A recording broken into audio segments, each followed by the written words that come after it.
가장 행복했던 순간이 언제였어요? 그 마약했을 때 빼고. 제발 하나만 더 주세요. 이러면서 막 매달리기도 하고 땀나고 막 오들오들 떨고 불안해하고. 그렇죠. 최근에 이제 마약에 대한 동영상이 3분 시리즈 2개 업로드 됐잖아요. 네, 그렇죠. 어떻게 보셨어요? 보시긴 보셨어요? 이런 말 하기 좀 뭐하지만 재미가 많이 없어 보여가지고 네. 올라왔구나 싶어서 그냥 쓱 한번 빨리 감기로 넘기고요. 제대로 보진 않았습니다. 빨리 감기로 넘긴 것도 네. 재생수에 포함이 되나요? 그걸 잘 모르겠어요. 저희가 빨리 유튜브의 로직과 알고리즘을 파헤쳐야 되는데 저는 그래도 빨리 돌렸다가 조회수가 안 남을까봐 재생은 눌러놓고 아이들과 놀고 그러고 있어요. 조회수 올리기에 무슨 혈안이 된 것 같은 느낌이 있네요. 제 생각에는 이번에 우리 허규영 윤희우 선생님께서 정말 신기할 정도로 3분에 딱 시간을 맞추셨잖아요. 그러니까요. 그 점은 정말 높이 살만해요. 깜짝 놀랐는데 네. 거기 맞추는데 강박적으로 집착한 나머지 모든 부분을 다 놓치지 않았나 이런 생각이 나머지라고 좀 들더라고요. 하면은 뭐 재미, 정보, 유익함, 흥미 같은 것들이 있겠죠. 그렇지. 갑자기 왜 들어와? 깜짝 놀랐네요. 카메라 네. 기사분께서 들어오셔서 갑자기. 아무튼 네. 그래서 저희가 이번 방송을 통해서 대체 마약이 왜 위험한 거냐, 네네. 그리고 마약이 도대체 어떤 방식으로 작용을 하길래 이렇게 중독성이 강한 거냐, 이런 점들에 대해서 조금 더 유익한 정보를 전달해 드리고자 3분 시리즈를 새로 준비를 했죠. 네, 지금부터 3분이에요. 네, 네. 스타트 해주세요. 네, 마약이 위험한 이유는 아마 시청자분들 전부 아실 거예요. 중독이 되기 때문이죠.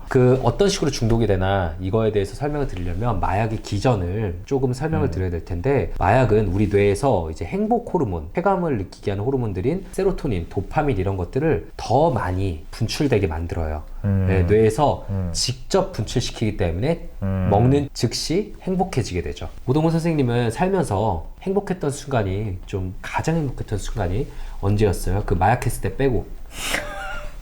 아무 말이나 하지 말아요, 그렇지 내가.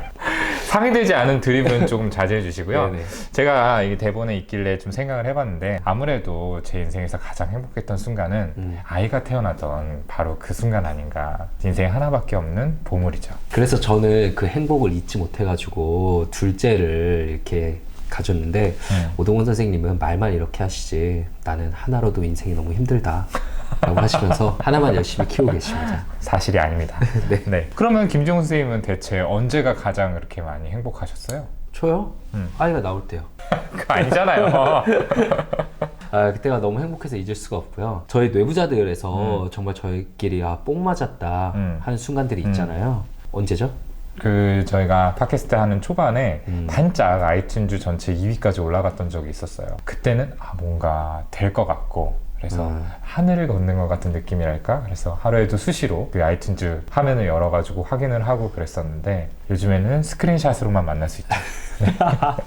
저는 또 저희 뇌부자들 활동하면서 저희가 어떤 대회에 나간 적이 있었잖아요. 꽤 큰 대회에 나간 적이 있었는데 아직도 기억나는 게, 다른 참가한 팀들은 모든 팀원들이 와가지고 막 다 같이 응원하고 막 두근대면서 기다리고 있고 이런데, 저희는 저 혼자 갔어요. 그래가지고 제가 카톡으로 계속 어떻게 니네 나 혼자 이런 곳에 보내놓고 진짜 하루 종일 나 뭐하게 만든 거냐, 니네 영원히 저주할 거다 이러면서 우울하게 있었는데, 갑자기 정말 뜬금포로 저희가 국무총리 대상을 받은 일이 있었잖아요. 그랬죠. 네, 정말 그때 순간 완전 탁 뽕 맞은 느낌이 아직까지 잊혀지지 않아요. 뇌부자들 딱 부르는 순간 뭐지 이거? 현실이 약간 경계가 흐려지고 막 이랬었는데 사진을 찍어줄 저희 팀원도 없어서 다른 팀원분께서 사진 찍어주고 이러셨었죠.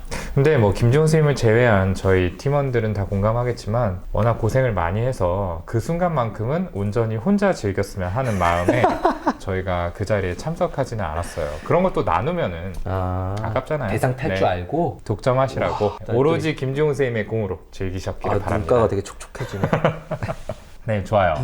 자, 그렇다면은 저희가 이제 마약이 좀 얘기가 좀 샜죠. 갑자기 좀 인생의 자기 자랑으로 행복을 좀 샜는데 논했는데, 네네. 어쨌든 저희가 말하고자 하는 요지는 그 인생에 한 번, 두 번 올까 말까한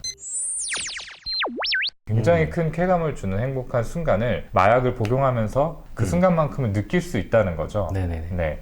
뭐 저희 먹방 전문이신 허경호 선생님이 이야기하시기로는 가장 맛있는 음식을 먹을 때 140배 정도의 쾌감을 마약을 복용했을 때 느낄 수 있다 이렇게 얘기를 해주셨죠. 그러니까 허경 선생님이 이렇게 먹을 때마다 옆에 점수 적는데요.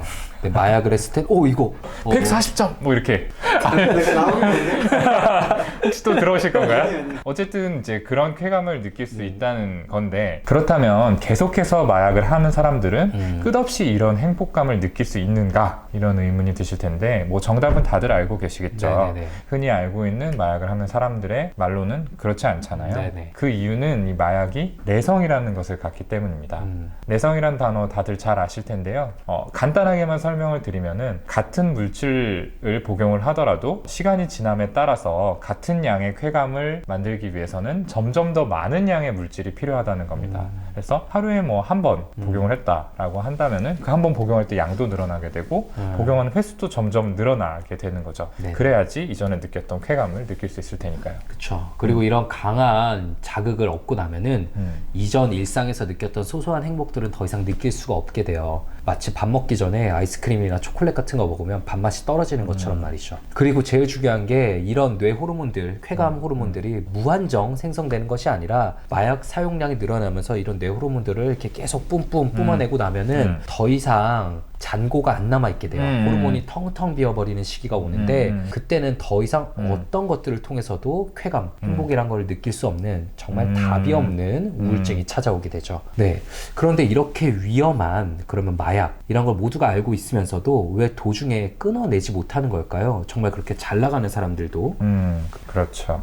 물질 자체가 굉장히 강한 중독성을 갖는다는 점을 가장 먼저 생각을 해볼 수 있을 것 같아요. 보통 이제 마약을 처음 접하는 사람들이 생각하는 게 뭐 이번 한 번 정도는 괜찮겠지, 다음부터 안 하면 나는 그렇게 되지 않을 거야, 이렇게 생각을 하는 경우도 있고요. 특히 여행지에서 마약을 접하는 경우에는 그냥 여기서 온 김에 한번 해보지 뭐, 한국 돌아가면은 다시 원래대로 잘 생활하면 될 텐데 이런 생각을 하게 될 텐데, 중독성이 굉장히 강한 물질이기 때문에 한 번만 복용을 해도 바로 중독이 되는 경우들이 생겨요. 이제 코카인 같은 물질들이 좀 그렇다라고 딱 한 번만 알려져 있죠. 써도. 그렇죠. 그렇다면 이제 중독성을 갖는다는 게 어떤 의미냐라는 게 궁금하실 텐데, 금단 증상이라는 게 생긴다라고 요약을 할 수 있을 것 같아요. 물질이 들어오다가 들어오지 않으면은 거기에 따라서 몸에 여러 가지 반응들이 생기게 되는데, 그것을 이제 우리가 금단이라고 부르잖아요. 땀나고 막 오들오들 떨고 불안해하고 그렇죠. 초조하고 불안하고 네. 초조하고 뭐 손 같은 거 심하게 떨기도 네네. 하고,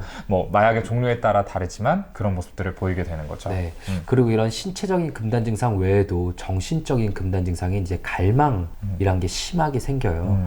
그래서 다들 뭐 영화에서 보셨을 텐데 제발 하나만 더 주세요 이러면서 막 매달리기도 하고 그런 장면이 나오죠. 그래서 이성적으로는 이제 그만둬야지 라는 걸 알면서도 이런 갈망감은 이기지 못하고 중독에 빠져들게 되는데요. 저희가 직접 봤던 환자분들을 좀 떠올려 보면은 사용할 때 처음부터 나는 앞으로 마약 중독자가 될 거야, 마약 왕이 될 거야 그러고 그런 사람 시작하시는 분은 있겠어요. 단연코 없었던 것 같아요. 대부분의 경우 이제 신체 통증이 너무 심해서 일반적인 진통제로 해결이 안 되니까 마약선 진통제를 썼다가 그때 느껴지는 그 다행감, 쾌감을 좀 잊지 못하고 계속 쓰시곤 했었는데, 그 중에서도 제가 기억나는 분은 이제 병원을 운영하는 의사 선생님이셨는데, 본인 병원에 마약성 진통제가 많이 있으니까 본인께서 그거를 정말 절제 못하고 계속 쓰시다가 결국은 병원 문까지 닫게 되었던 좀 얘기가 있네요. 네, 가끔 뉴스 같은 데서도 보게 되죠. 네. 제가 봤던 케이스는 이제 10대 여고생이었는데 자해 목적으로 이제 집에 있는 진통제를 복용을 하게 된 거예요. 근데 거기에 이제 마약 성분들이 일부 섞여 있었던 거죠. 그래서 그것들을 복용하고 났을 때 뜻하지 않게 어떤 다행감, 행복감 이런 것들을 경험하게 된 다음에 사실은 이제 자해를 할 정도니까 평소에는 얼마나 우울하겠어요. 그러니까 거기서 탈출하기 위한 수단으로 이제 그 약을 복용을 하기 시작을 한 거죠. 그래서 결과적으로는 입원 치료까지 해야 했었던 그런 케이스도 있었습니다. 네, 어쨌든 저희가 마지막으로 좀 강조드리고 싶은 거는 중독성이라는 게 굉장히 강한 물질이잖아요. 마약이라는 이름이 괜히 붙은 게 아니죠. 네, 그래서 저는 요즘 뭐 마약 김밥, 뭐 마약 소스, 뭐 온갖 곳에 이렇게 잘 붙어 있던데, 솔직히 제가 이제 나이가 먹어서 좀 꼰대가 돼서 그런지 굉장히 마음에 들지 않아요. 마약에 대한 경각심을 조금 낮추고, 뭐 가볍게 생각하는 것 같아서. 그렇죠. 약간은 좀 그런 측면이 있지 않을까 저도 우려되는 바가 있고요. 어쨌든 한 번은 괜찮겠지라는 생각 때문에 복용을 하시더라도 바로 중독이 되는 경우가 생길 수 있고 그것 때문에 결국에 헤어나오지 못하게 될 수도 있기 때문에 호기심으로라도 접하지 않겠다라는 생각을 마음속에 이렇게 새겨두시면 좋을 것 같다는 생각이 듭니다. 그럼 오늘 저희 13분 만에 알고 싶다. 네. 13분인가요? 혹시 맞나요? 12분 25초. 와, 이제 아우트로까지 하면 딱 13분 되겠네. 네, 제가 이렇게 일자 그려 넣을게요. 로고에다가. 어쨌든 오늘 영상 조금이나마 도움이 되시고 또 재밌게 보셨다면은 구독, 좋아요, 알림 설정, 댓글 쓰기 그리고 주변으로의 많은 홍보 부탁드리겠습니다. 잊지 말고 남겨주세요. 감사합니다. 감사합니다. 집에 가자.